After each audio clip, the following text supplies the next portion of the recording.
ਸਤਿ ਸ਼੍ਰੀ ਅਕਾਲ। ਤੁਸੀਂ ਜੁੜੇ ਹੋਏ ਹੋ ਪੰਜਾਬੀ ਰੇਡੀਓ ਯੂਐਸਏ ਦੇ ਨਾਲ ਤੇ ਮੈਂ ਹਾਂ ਪ੍ਰਵੀਨ ਸ਼ਰਮਾ ਲੈ ਕੇ ਹਾਜ਼ਰ ਹਾਂ ਪ੍ਰੋਗਰਾਮ ਖਬਰ ਤੇ ਨਜ਼ਰ। ਖਬਰ ਤੇ ਨਜ਼ਰ ਪ੍ਰੋਗਰਾਮ ਦੇ ਵਿੱਚ ਕਈ ਅਹਿਮ ਤੇ ਕਈ ਖਾਸ ਖਬਰਾਂ ਨੂੰ ਲੈ ਕੇ ਚਰਚਾ ਕਰਨ ਦੇ ਲਈ ਜੁੜ ਚੁੱਕੇ ਨੇ ਪੰਜਾਬ ਤੋਂ ਪੱਤਰਕਾਰ ਦੀਪਕ ਸ਼ਰਮਾ ਚਨਾਰਥਲ ਜੀ। ਸ਼ਰਮਾ ਜੀ ਸਤਿ ਸ਼੍ਰੀ ਅਕਾਲ, ਸਵਾਗਤ ਹੈ ਜੀ ਪੰਜਾਬੀ ਰੇਡੀਓ ਯੂਐਸਏ ਤੇ। ਸਤਿ ਸ਼੍ਰੀ ਅਕਾਲ ਪ੍ਰਵੀਨ ਜੀ, ਸਾਰੇ ਦਰਸ਼ਕਾਂ ਨੂੰ, ਸਾਰੇ ਸਰੋਤਿਆਂ ਨੂੰ ਮੇਰੀ ਪਿਆਰ ਭਰੀ ਸਤਿ ਸ਼੍ਰੀ ਅਕਾਲ ਜੀ। ਖਬਰ ਤੇ ਨਜ਼ਰ ਪ੍ਰੋਗਰਾਮ ਨੂੰ ਸਪਾਂਸਰ ਕਰਦੇ ਨੇ ਖਾਲਸਾ ਇੰਸ਼ੋਰੈਂਸ ਏਜੰਸੀ ਵਾਲੇ, ਜਿਨ੍ਹਾਂ ਤੋਂ ਤੁਸੀਂ ਹਰ ਤਰੀਕੇ ਦੀ ਇੰਸ਼ੋਰੈਂਸ ਲੈ ਸਕਦੇ ਹੋ। ਇੰਸ਼ੋਰੈਂਸ ਬਾਰੇ ਪਤਾ ਕਰਨ ਦੇ ਲਈ ਇਹਨਾਂ ਦਾ ਨੰਬਰ ਹੈ 408 272 2500। ਇਹ 1992 ਤੋਂ ਲਗਾਤਾਰ ਇੰਸ਼ੋਰੈਂਸ ਬਿਜ਼ਨਸ ਦੇ ਵਿੱਚ ਸ਼ਾਨਦਾਰ ਸੇਵਾਵਾਂ ਦੇ ਰਹੇ ਨੇ ਤੇ ਅਮਰੀਕਾ ਭਰ ਦੇ ਵਿੱਚ ਇੰਸ਼ੋਰੈਂਸ ਕਰਦੇ ਨੇ। Obama care, Medicare, covered California ਬਾਬਤ ਪਾਲਿਸੀ ਕਰਵਾਉਣ ਦੇ ਲਈ ਜਾਂ ਫਿਰ ਸਲਾਹ ਲੈਣ ਦੇ ਲਈ ਅੱਜ ਹੀ ਕਾਲ ਕਰੋ 408 272 2500 ਤੇ। ਟਰਕੀਅਨ ਇਮੀਗ੍ਰੇਸ਼ਨ ਲਾ ਫਰਮ ਵਾਲੇ, ਜੇ ਟਰਕੀਅਨ ਟੋਰਨੀ ਟਰਕੀਅਨ ਦੇ ਨਾਲ ਤੁਸੀਂ ਯੂਐਸ ਇਮੀਗ੍ਰੇਸ਼ਨ ਬਾਬਤ ਕੋਈ ਵੀ ਸਲਾਹ ਕਰਨੀ ਹੈ, ਕੋਈ ਵੀ ਸਵਾਲ ਪੁੱਛਣਾ ਤੇ ਇਹਨਾਂ ਦਾ ਨੰਬਰ ਹੈ 415 909 0503।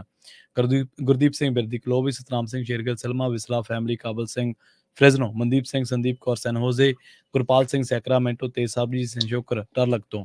ਇਹਨਾਂ ਸਾਰੇ ਹੀ ਸਪਾਂਸਰਸ ਦਾ ਬਹੁਤ ਬਹੁਤ ਧੰਨਵਾਦ। ਤੇ ਜੇਕਰ ਤੁਸੀਂ ਵੀ ਪੰਜਾਬੀ ਰੇਡੀਓ ਯੂਐਸਏ ਦੇ ਇਹਨਾਂ ਪ੍ਰੋਗਰਾਮਾਂ ਨੂੰ ਸਪਾਂਸਰ ਕਰਨਾ ਚਾਹੁੰਦੇ ਹੋ ਤਾਂ ਸਟੂਡੀਓ ਦਾ ਨੰਬਰ ਹੈ 408 272 5200। ਅੱਜ ਦਾ ਇਹ ਖਬਰ ਤੇ ਨਜ਼ਰ ਪ੍ਰੋਗਰਾਮ ਸਾਲ 2024 ਦੀ 26 ਫਰਵਰੀ ਦਾ ਪ੍ਰੋਗਰਾਮ ਹੈ ਤੇ ਦਿਨ ਅੱਜ ਸੋਮਵਾਰ ਹੈ। ਸ਼ਰਮਾ ਜੀ, ਖਬਰਾਂ ਦੇ ਵੱਲ ਆਈਏ। ਸ਼ੁਰੂਆਤ ਕਰੀਏ ਐਸਕੇਐਮ ਦੇ ਟਰੈਕਟਰ ਪ੍ਰਦਰਸ਼ਨ ਤੋਂ। ਕਹਿੰਦੇ ਇਸ ਪ੍ਰਦਰਸ਼ਨ ਨੇ ਕੇਂਦਰ ਨੂੰ ਫਿਕਰਾਂ ਦੇ ਵਿੱਚ ਪਾਤਾ ਜੀ। ਬਿਲਕੁਲ ਪ੍ਰਵੀਨ ਜੀ, ਇਹਦੇ ਵਿੱਚ ਕੋਈ ਦੋ ਸ਼ੱਕ ਨਹੀਂ ਗਾ ਕਿ ਕਿਸਾਨ ਅੰਦੋਲਨ ਜਿਸ ਕਦਰ ਭਖਿਆ ਹੋਇਆ ਖਨੌਰੀ ਬਾਰਡਰ ਔਰ ਸ਼ੰਭੂ ਬਾਰਡਰ ਦੇ ਉੱਤੇ, ਜਿਸ ਕਦਰ ਕਿਸਾਨ ਅਜੇ ਵੀ ਡਟੇ ਨੇ। ਬੇਸ਼ੱਕ ਹਰਿਆਣਾ ਪੁਲਿਸ ਨੇ ਇੱਕ ਨੌਜਵਾਨ ਕਿਸਾਨ ਦੀ ਜਿਵੇਂ ਜਾਨ ਲਈ ਆ, ਤੇ ਉਸ ਤੋਂ ਬਾਅਦ ਇੱਕ ਕਿਸਾਨ ਅਜੇ ਬੜੀ ਮੁਸ਼ਕਲ ਦੀ ਘੜੀ ਚੋਂ ਲੰਘ ਰਿਹਾ, ਪ੍ਰਿਤਪਾਲ ਜਿਹੜਾ ਪੀਜੀਆਈ ਲਿਆਂਦਾ ਗਿਆ। ਉਸੇ ਬਾਵਜੂਦ ਕਿਸਾਨ ਉਸੇ ਤਰ੍ਹਾਂ ਅੰਦੋਲਨ ਦੇ ਵਿੱਚ ਕਾਇਮ ਨੇ ਤੇ ਉਹਨਾਂ ਨੇ ਰੱਸੀ ਬੰਨ ਕੇ ਮੂਹਰੇ ਬਜ਼ੁਰਗ ਬੈਠੇ ਨੇ ਤਾਂ ਕਿ ਨੌਜਵਾਨ ਅੱਗੇ ਨਾ ਜਾਣ। ਉਹ ਕਹਿੰਦੇ ਜਦ ਤੱਕ ਜਥੇਬੰਦੀਆਂ ਦੀ ਅਗਲੀ ਕਾਲ ਨਹੀਂ ਆਉਂਦੀ ਤਦ ਤੱਕ ਆਪਾਂ ਅਗਲਾ ਐਕਸ਼ਨ ਨਹੀਂ ਲੈਣਾ। ਪਰ ਇਹ ਸਭ ਦੇ ਦਰਮਿਆਨ ਆਪਾਂ ਉਸ ਦਿਨ ਵੀ ਗੱਲ ਕਰ ਰਹੇ ਸੀ ਕਿ ਐਸਕੇਐਮ ਨੇ ਇੱਕ ਵੱਖਰੀ ਲੀਕ ਖਿੱਚੀ ਆ। ਬੇਸ਼ੱਕ ਉਹ ਸਿੱਧਾ ਖਨੌਰੀ ਤੇ ਸ਼ੰਭੂ ਨਹੀਂ ਜਾ ਰਹੇ, ਪਰ ਉਹਨਾਂ ਨੇ ਇੱਕ ਵੱਖਰੀ ਲੀਕ ਖਿੱਚ ਕੇ ਆਪਣਾ ਪ੍ਰੋਗਰਾਮ ਦਿੱਤਾ। ਜਿਵੇਂ ਪਹਿਲਾਂ ਕਾਲਾ ਡੇ, ਬਲੈਕ ਡੇ ਮਨਾਇਆ ਕਿ ਉਦਣ ਗ੍ਰਹਿ ਮੰਤਰੀ ਦੇ, ਹਰਿਆਣਾ ਦੇ ਮੁੱਖ ਮੰਤਰੀ ਦੇ, ਹਰਿਆਣਾ ਦੇ ਗ੍ਰਹਿ ਮੰਤਰੀ ਦੇ ਪੁਤਲੇ ਫੂਕੇ, ਉਹਨਾਂ ਦੇ ਅਸਤੀਫੇ ਮੰਗੇ। ਉਸ ਨੂੰ ਦੇਸ਼ ਭਰ ਚ ਹੁੰਗਾਰਾ ਮਿਲਿਆ ਤੇ ਫਿਰ ਉਹਨਾਂ ਨੇ ਕਾਲ ਦਿੱਤੀ ਹੋਈ ਸੀ 26 ਫਰਵਰੀ ਨੂੰ। 26 ਫਰਵਰੀ ਨੂੰ ਅਸੀਂ ਖਨੌਰੀ ਔਰ ਸ਼ੰਭੂ ਬਾਰਡਰ ਤੇ ਜੋ ਵਤੀਰਾ ਕੇਂਦਰ ਨੇ ਅਪਣਾਇਆ ਉਹਦੇ ਰੋਸੇ ਵਜੋਂ ਤੇ ਕਿਸਾਨੀ ਮੰਗਾਂ ਦੇ ਲਈ ਅਸੀਂ ਦੇਸ਼ ਭਰ ਦੇ ਵਿੱਚ ਟਰੈਕਟਰ ਪ੍ਰਦਰਸ਼ਨ ਕਰਾਂਗੇ। ਇਹ ਟਰੈਕਟਰ ਮਾਰਚ ਨਹੀਂ ਸੀਗਾ, ਕਿਉਂਕਿ ਉਹਨਾਂ ਨੇ ਸਪਸ਼ਟ ਕਿਹਾ ਕਿ ਅਸੀਂ ਟਰੈਕਟਰ ਸੜਕਾਂ ਤੇ ਲਿਆ ਕੇ ਖੜਾਉਣੇ ਆ, ਨਾ ਰਾਹ ਰੋਕਣਾ, ਨਾ ਕਿਸੇ ਦਾ ਲਾਂਘਾ ਰੋਕਣਾ। ਅਸੀਂ ਦਿੱਲੀ ਕਨੀ ਨੂੰ ਮੂੰਹ ਕਰਕੇ ਕਤਾਰਾਂ ਬੱਧੀ ਟਰੈਕਟਰ ਖੜਾਉਣੇ।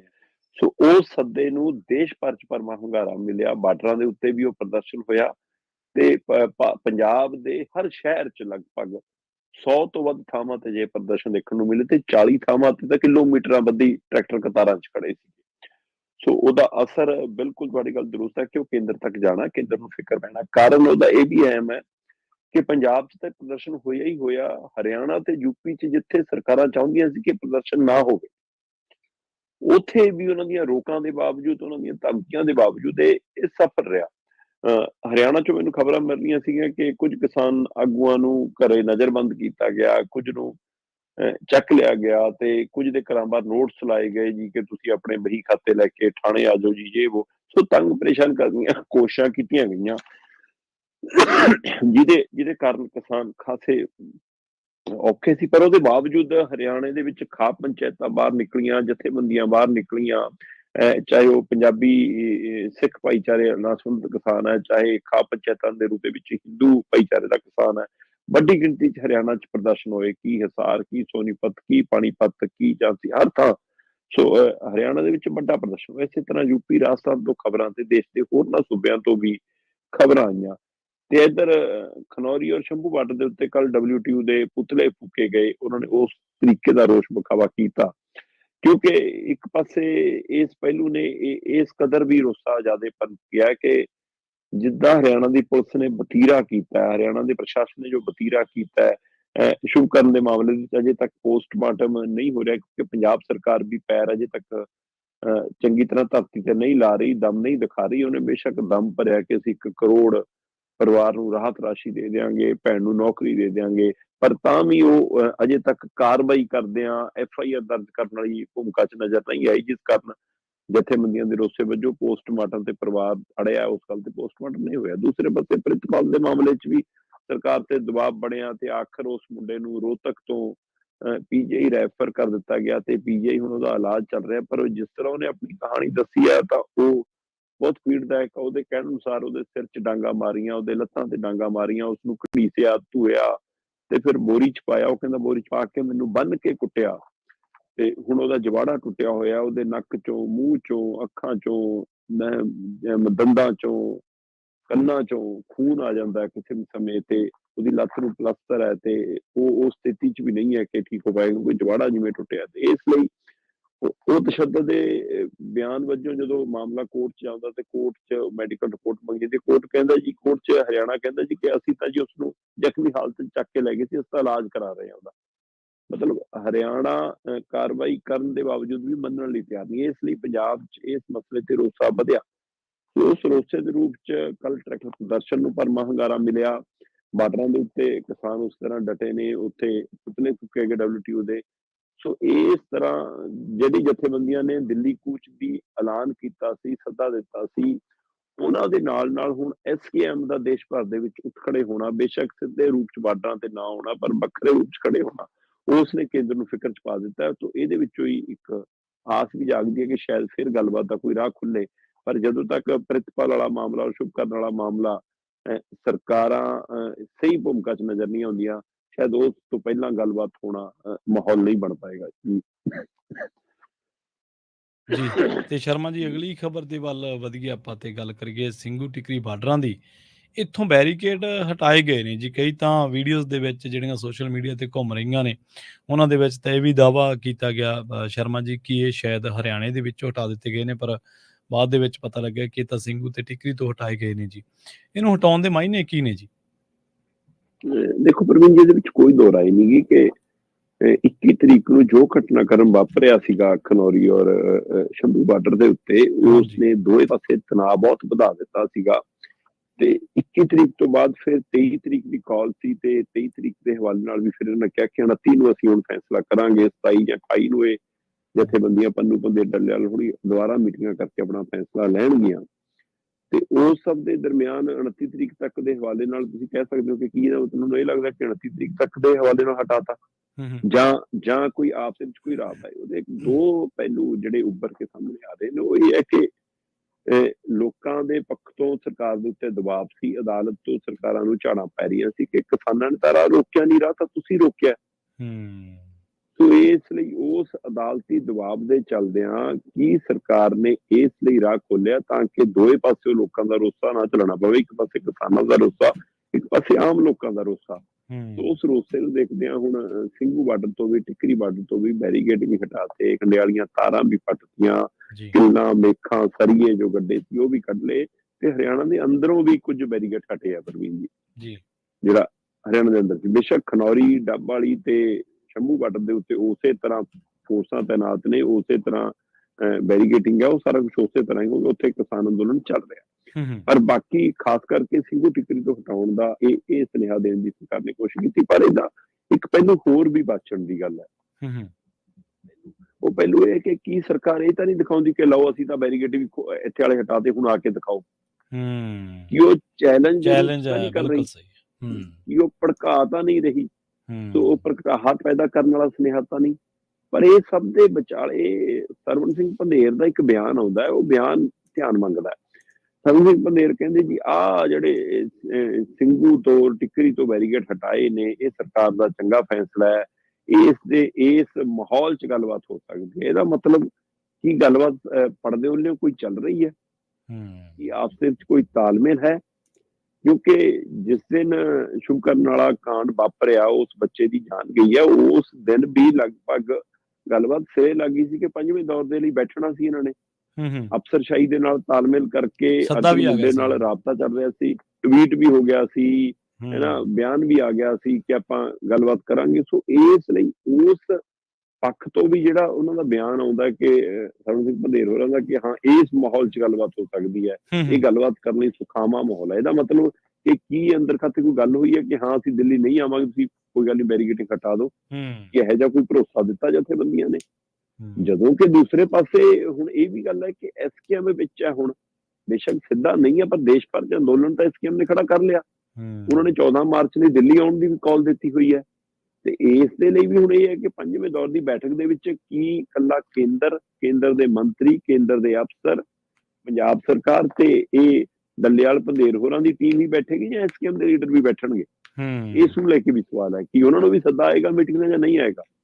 ਪਰ ਫਿਰ ਵੀ ਦਿੱਲੀ, ਹਰਿਆਣਾ ਤੇ ਲਾਗਲੇ ਲੋਕਾਂ ਦੇ ਜਿਨ੍ਹਾਂ ਨੇ ਦਿੱਲੀ ਨੂੰ ਜਾਣਾ ਹੈ, ਉਹਨਾਂ ਦੇ ਲਈ ਇਹ ਰਾਹਤ ਵਾਲੀ ਖਬਰ ਹੈ ਕਿ ਸਿੰਘੂ ਤੋਂ ਟਿੱਕਰੀ ਤੋਂ ਬੈਰੀਗੇਟਿੰਗ ਹਟ ਗਈ ਹੈ। ਹਰਿਆਣਾ ਦੇ ਅੰਦਰੋਂ ਕੁਝ ਬੈਰੀਗੇਟਿੰਗ ਹਟ ਰਹੀ ਹੈ। ਹੋਰ ਛੱਡੋ ਪ੍ਰਵੀਨ ਜੀ, ਹਰਿਆਣਾ ਦੇ 7 ਜ਼ਿਲ੍ਹਿਆਂ ਜਿਹੜੀਆਂ ਇੰਟਰਨੈਟ ਤੇ SMS ਸੇਵਾਵਾਂ ਬੰਦ ਕੀਤੀਆਂ ਸੀ ਉਹ ਬਹਾਲ ਕਰ ਦਿੱਤੀਆਂ, ਪਰ ਪੰਜਾਬ ਦੇ 7-8 ਜ਼ਿਲ੍ਹਿਆਂ 'ਚ ਅਜੇ ਵੀ ਇੰਟਰਨੈਟ ਬੰਦ ਹੈ। ਇਹ ਵੀ ਆਪਣੇ ਆਪ 'ਚ ਇੱਕ ਸਵਾਲ ਹੈ। ਜੀ ਬਿਲਕੁਲ। ਜੀ ਪ੍ਰਵੀਨ ਜੀ।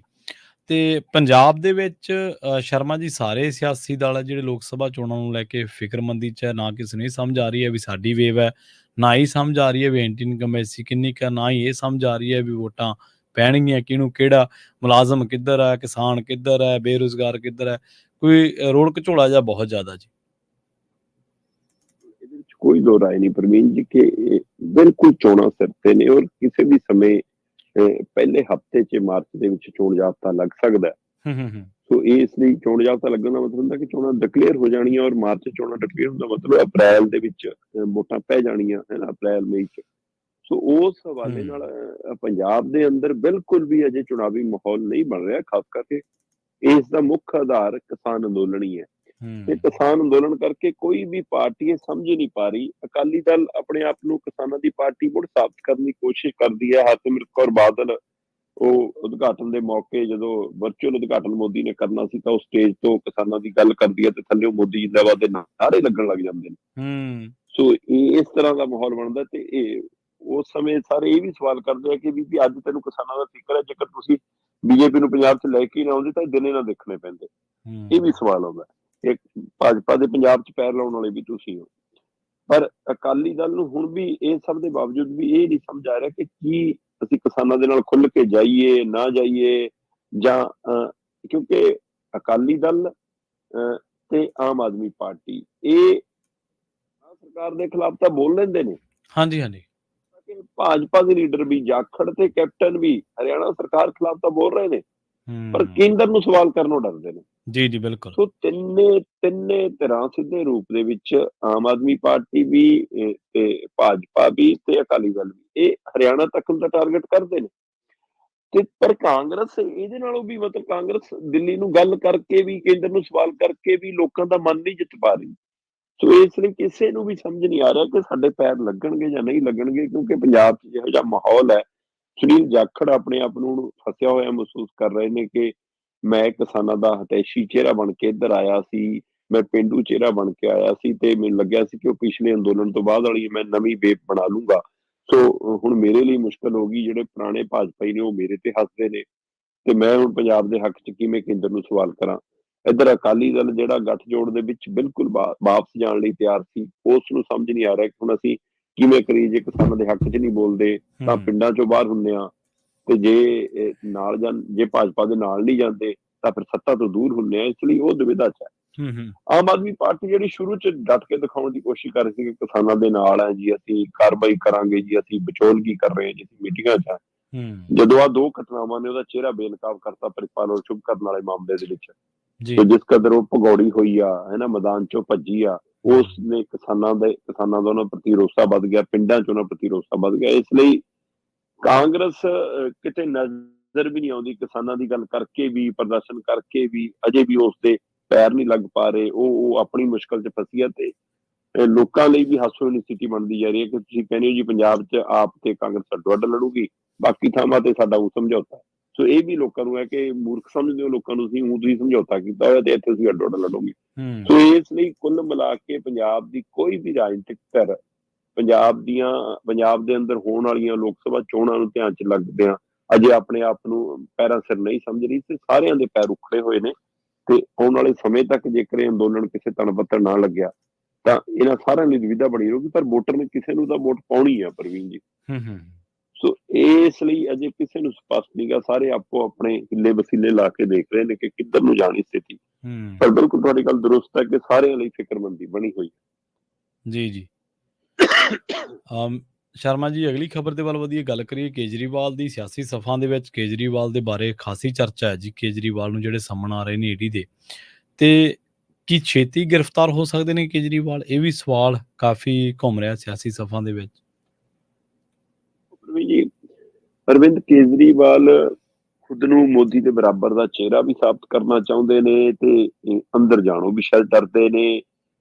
ਸ਼ਰਾਬ ਘੁਟਾਲੇ ਮਾਮਲੇ 'ਚ ਘਿਰੇ ਹੋਏ ਨੇ ਤੇ ਪਰ ਇੰਡੀਆ ਗੱਠਜੋੜ ਦੇ ਵਿੱਚ ਰਹਿ ਕੇ ਕੁਝ ਲੋਕ ਸਭਾ ਸੀਟਾਂ ਜਿੱਤਣਾ ਵੀ ਚਾਹੁੰਦੇ ਨੇ। ਇਸ ਲਈ ਉਹ ਇੰਨੀ ਦੁਵਿਧਾ ਵਿੱਚ ਨੇ ਕਿ ਕਦੇ ਲੱਗਦਾ ਕਿ ਉਹ ਈਡੀ ਕਾਰਨ ਪਿੱਛੇ ਹਟ ਰਹੇ ਨੇ, ਕਦੇ ਲੱਗਦਾ ਕਿ ਉਹ ਈਡੀ ਦਾ ਸਾਹਮਣਾ ਕਰਨ ਲਈ ਤਿਆਰ ਨੇ, ਕਦੇ ਲੱਗਦਾ ਕਿ ਉਹ ਪੇਸ਼ ਹੀ ਨਹੀਂ ਹੋਣਾ ਚਾਹੁੰਦੇ। ਉਹਨੂੰ ਲੱਗਦਾ ਕਿ ਜਿੱਦਣ ਪੇਸ਼ ਹੋਇਆ ਉਦਣ ਹੀ ਚੱਕ ਲਿਆ ਜਾਊਗਾ।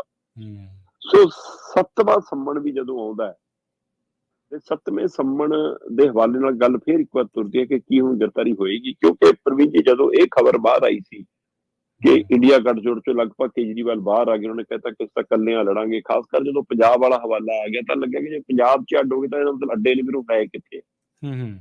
ਸੋ ਇਸ ਲਈ ਉਹ ਤੋਂ ਲੱਗਿਆ ਕਿ ਕੇਜਰੀਵਾਲ ਦੀ ਗ੍ਰਿਫਤਾਰੀ ਦੀ ਤਲਵਾਰ ਈਡੀ ਨੇ ਲਾ ਕੇ ਪਰਾਂ ਰੱਖ ਦਿੱਤੀ, ਹੁਣ ਗ੍ਰਿਫਤਾਰੀ ਤਾਂ ਨਹੀਂ ਹੋਏਗੀ ਜੀ। ਪਰ ਅਚਾਨਕ ਸਾਹਮਣੇ ਆਇਆ ਕਿ ਆਮ ਆਦਮੀ ਪਾਰਟੀ ਔਰ ਕਾਂਗਰਸ 'ਚ 5 ਸੂਬਿਆਂ 'ਚ ਗੱਠਜੋੜ ਸਿਰੇ ਚੜ ਗਿਆ ਔਰ ਉਹਦਾ ਐਲਾਨ ਹੋ ਗਿਆ ਪ੍ਰਵੀਨ ਜੀ। ਗੁਜਰਾਤ ਦੇ ਵਿੱਚ, ਗੋਆ ਦੇ ਵਿੱਚ, ਦਿੱਲੀ ਦੇ ਵਿੱਚ, ਹਰਿਆਣਾ 'ਚ ਤੇ ਚੰਡੀਗੜ੍ਹ 'ਚ।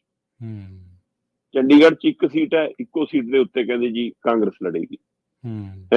ਗੁਜਰਾਤ ਦੇ ਵਿੱਚ 2 ਸੀਟਾਂ ਕਾਂਗਰਸ ਨੇ ਇਹਨਾਂ ਲਈ ਛੱਡਤੀਆਂ। ਇਸੇ ਤਰ੍ਹਾਂ ਗੋਆ ਹੋ ਗਿਆ। ਇਸ ਤੋਂ ਬਾਅਦ ਦਿੱਲੀ ਦੇ ਵਿੱਚ 4-3 ਕਰਨੀਆਂ। ਆਮ ਆਦਮੀ ਪਾਰਟੀ 4 ਤੇ ਲੜੇਗੀ, 3 ਤੇ ਕਾਂਗਰਸ ਲੜੇਗੀ।